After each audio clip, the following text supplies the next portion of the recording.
many 100 million years.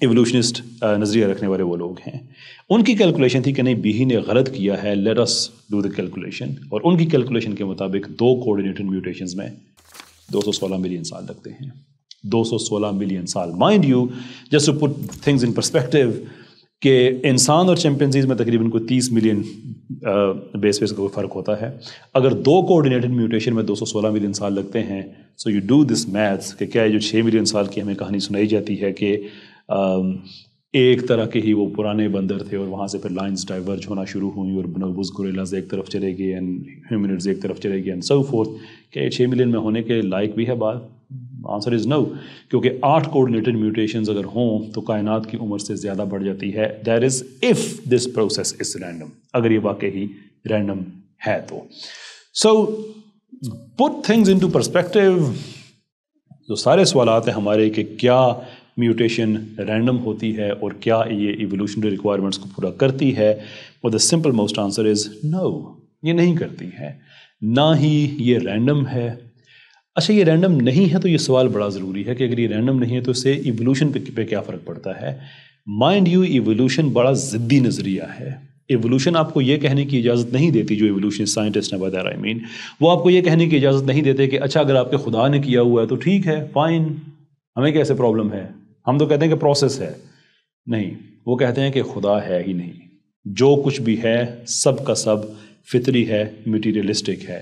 لیکن اگر ہمیں رینڈمنس نظر نہیں آتی بلکہ ایک پرپز, ایک ڈیزائن نظر آتا ہے, جو 2 ایگزامپلس میں نے آپ کے ساتھ شیئر کیں, تو اس سے یہ دعویٰ دھرے کا دھرا رہ جاتا ہے. On top of it when we invoke population genetics into it, then the figures جو سامنے آتے ہیں وہ ناقابل یقین ہیں کہ اس طرح کی میوٹیشن سے ایوولوشنری ریکوائرمنٹ پوری نہیں ہوتی. ایوولوشنری ریکوائرمنٹ کہ بینیفیشل میوٹیشن کا ظہور ہو اور نیچر اس کو سلیکٹ کرے اور پھر اس سے کنٹینیویشن ہوتی رہے.